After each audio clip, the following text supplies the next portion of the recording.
जलते हुए जीवों को शांति प्रदान करते हैं और जीवों को कल्याण के मार्ग पर लगाते रहते हैं। इनका दर्शन परम पावन होता है, मंगलमय होता है और आनंदमय होता है।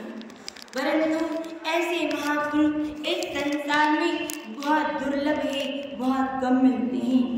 जब भगवान की कृपा जीवों पर हो जाती है तो महापुरुषों के दर्शन हो जाते हैं। गोस्वामी तुलसीदास जी भी कहते हैं, पता है वो लग रहे हैं कभी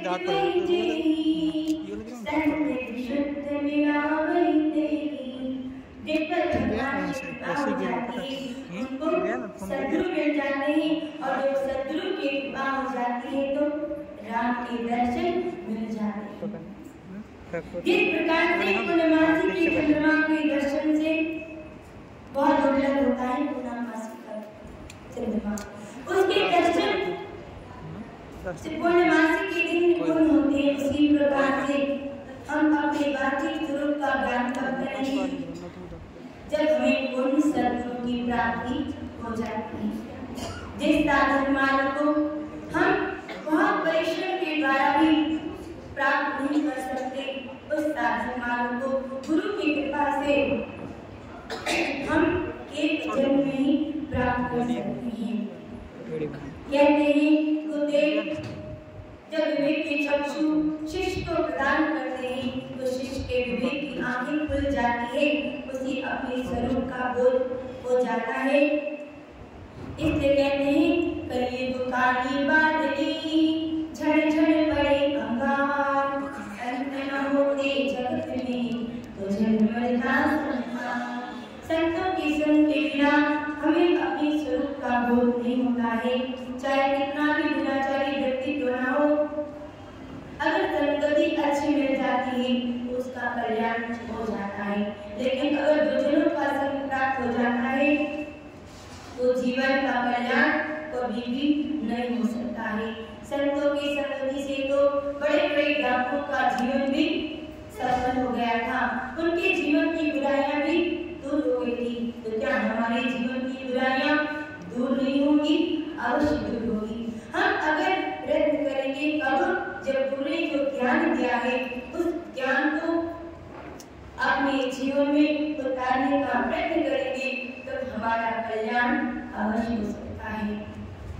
कहते हैं जो जैसी संगति करे सो तैसो फली, कदली सी तो जंग जिनी एक बूंद बूंदी।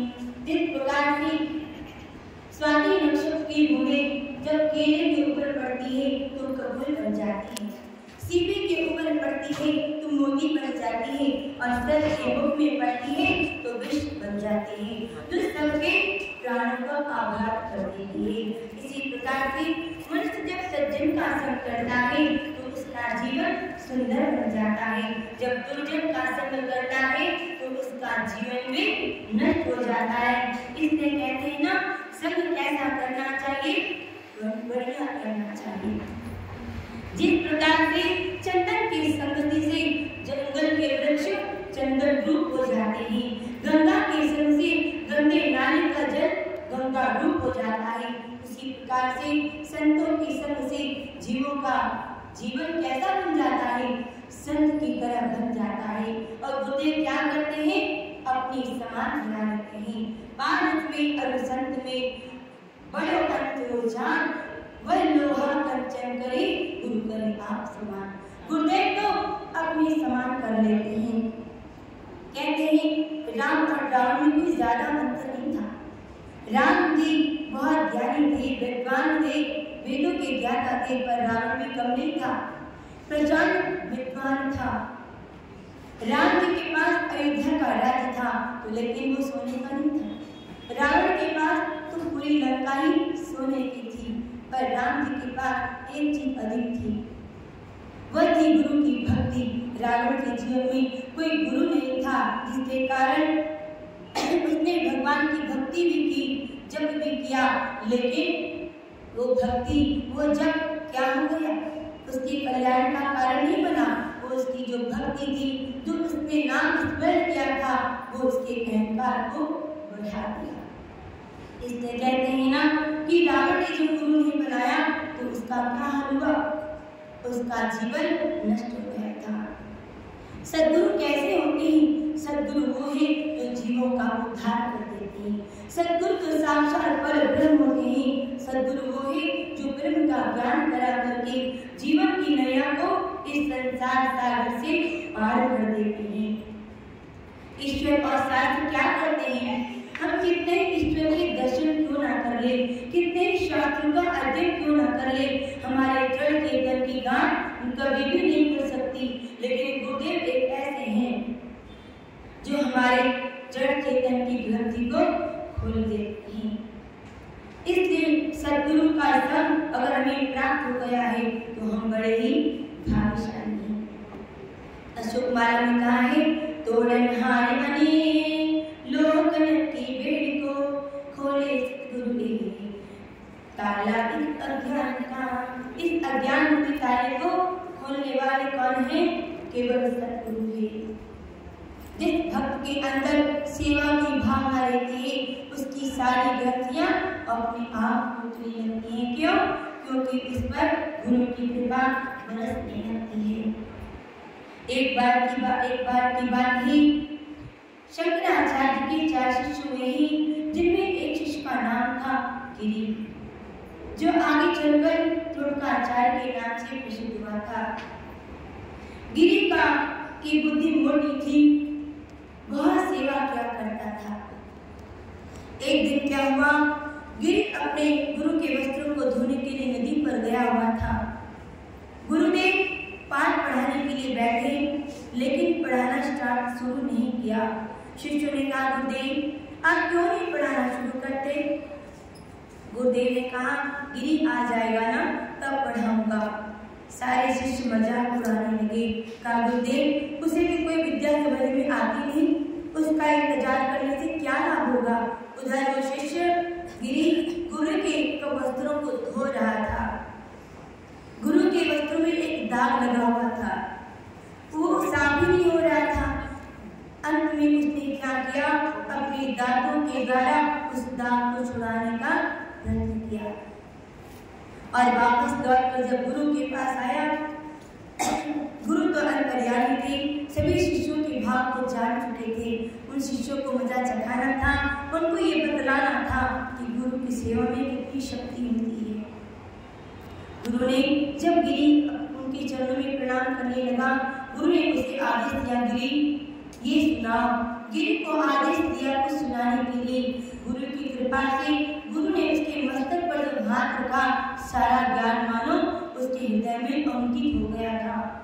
गिरी ने त्रोटक छंदों के द्वारा गुरु को श्लोक सुनवाया, जिसे सुनकर के सारे शिष्य आश्चर्यचकित हो गए। तो कहने का तात्पर्य क्या है?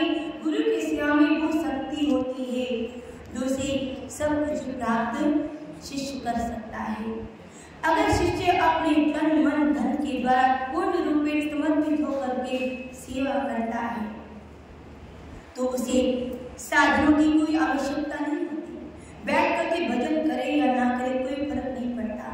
सारी चीजें, सारे साधन उसको अपने आप गुरु की कृपा से मिल जाते हैं। इसलिए कहते हैं ना, गुरु ने इतनी कृपा की है, इतना उपकार किया है, उनके उपकारों का बदला हम कभी चुका नहीं सकते।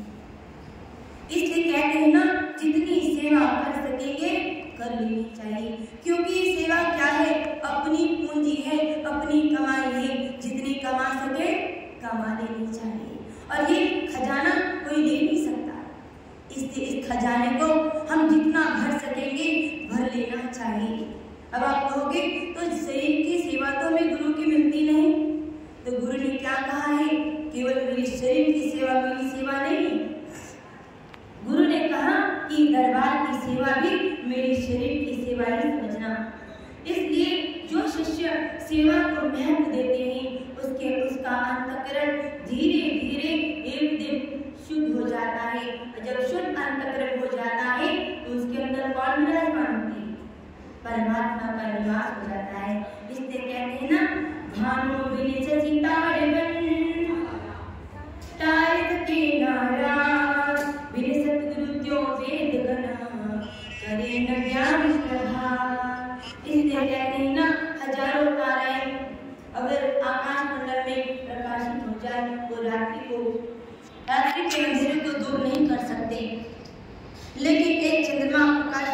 कर देता है। इसी प्रकार से हमारे गुरु का जो ज्ञान है हमारी अज्ञानता को दूर करके हमारे हृदय में ज्ञान का उजाला कर देता है। लेकिन कब होगा? जब गुरु के वचनों में पूर्ण श्रद्धा होगी।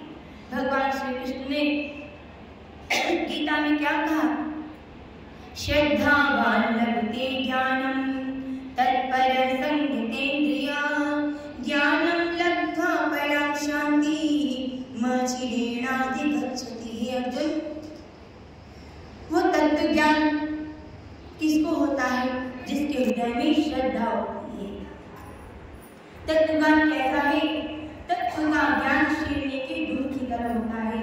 जिस प्रकार से शीरने का दूध केवल स्वर्ण के पात्र में ही टिकता है, ठीक इसी प्रकार से गुरु का जो ज्ञान होता है वो श्रद्धालु के हृदय में ही टिक सकता है। इसलिए गुरु के वचनों में पूर्ण रूप से श्रद्धा रखनी चाहिए, क्योंकि गुरु के साथ शिष्य के मन का तार जुड़ा हुआ होता है। जिस प्रकार से ये जो लाइटें जल रही हैं, कैसे जल रही है? हमारी जो ये लाइट जलती है उसका कनेक्शन किससे है? पावर हाउस से है। लेकिन क्या सीधे पावर हाउस से कनेक्शन हो सकता है? पहले सड़क के खंभों से हमारी लाइट का संबंध होता है, फिर उसका संबंध पावर हाउस से जुड़ता है, तब जाकर के हम लाइट जला सकते हैं। ठीक इसी प्रकार से पावर हाउस की तरफ परमात्मा है और सड़क के खंभे की तरफ गुरु है। और जब गुरुदेव अपने ज्ञान को प्रकाशित करते हैं, हमें प्रदान करते हैं, तो परमात्मा से सीधा कनेक्शन हमारा हो जाता है। अगर हम सोचें कि हम परमात्मा से सीधा कनेक्शन कर ले तो ये कभी भी संभव नहीं हो सकता, क्योंकि हमें मार्ग दिखाने वाले, परमात्मा से जोड़ने वाले कौन है? सद्गुरुदेव है। संसार में आपको बहुत से गुरु मिल सकते हैं, लेकिन पूर्ण गुरु सबको नहीं मिलते हैं। हम बड़े भाग्यशाली हैं। हम अपने भाग्य की सराहना कितनी भी करें कम है। क्यों? क्योंकि हमें ऐसे सद्गुरु मिल चुके हैं और उनकी कृपा है। तो आप सब इस दरबार में आकर के उनके ज्ञान का श्रवण कर रहे हैं। अगर आप कहते हो कि गुरु तो है नहीं शरीर के कारण, तो ये अज्ञान का हो। गुरुदेव तो पूर्ण है, कभी उनके दर्शन होते हैं? गुरुदेव तो साक्षात ब्रह्म रूप है। आज सच श्री गुरुदेव अगर नहीं है तो कोई बात नहीं, स्वरूप की दृष्टि से साक्षी रूप से गुरुदेव हमारे अंदर है कि नहीं है? अगर ऐसा हम मानने लगेंगे ना तो कोई कष्ट होगा ही नहीं। गुरुदेव है कि नहीं? गुरुदेव विराजमान है। अनुभव करके तो देखो, गुरुदेव बगल में विराजमान नजर आएंगे। आंखें बंद करो तो गुरुदेव नजर आएंगे। इसलिए कहते हैं ना, गुरुदेव के वचनों में श्रद्धा रखनी चाहिए। तो कहने का तात्पर्य क्या है? गुरु में जो श्रद्धा लाएगा वो भव से तर जाएगा। गुरु में जो श्रद्धा लाएगा वो भव से तर जाएगा। तो कहने का तात्पर्य क्या है कि गुरु ने हमें सारे साधन प्रदान कर दिए हैं। उनकी कृपा भी हम पर हो गई है, बस अब उन साधनों को ग्रहण करने की आवश्यकता है। जैसे कि हमें भूख लगती है तो भोजन किसको करना पड़ेगा? बगल वाले को, पड़ोसी को, तो हमारा पेट भर जाएगा? नहीं भरेगा ना। उसी प्रकार से जैसे भोजन हमें करना पड़ता है तभी हमारा पेट भरेगा, उसी प्रकार से गुरु ने जो ज्ञान दिया है उसको धारण भी हमें ही करना पड़ेगा, तभी हमारे जीवन की जो डोर है गुरु से जुड़ सकती है। तो इसलिए कहते हैं गुरु की कृपा को हृदय में धारण करना चाहिए। और भक्ति करने का मार्ग कौन बताता है? गुरुदेव बताते हैं। जिस प्रकार से बिना पतवार और केवट के नाव समुद्र की लहरों में थपेड़े खाते हुए डूब जाती है, ठीक इसी प्रकार से गुरु के बिना ये जीवन नैया भी संसार की समुद्र में सुख दुख की लहरों की थपेड़े खाते हुए डूब जाती है। इसलिए कहते हैं हमें मौका मिल रहा है गुरु की चरणों में आने का, गुरु के वचनों को कमाने का। हम जितने भी गुरु की महिमा को गाए अधूरी ही रहेगी, ये पूरी कभी भी नहीं हो सकती है। ज्यादा तो क्या कहूँ, केवल इतने शब्दों से वाणी विराट करती हूँ। गुरु की तारीफ कैसे करूँ, मेरे शब्दों में इतना जोर नहीं। सारी दुनिया में जाकर ढूंढ लेना, मेरे गुरु के जैसा कोई और नहीं, मेरे गुरु के जैसा कोई और नहीं। बोलिए सतगुरुदेव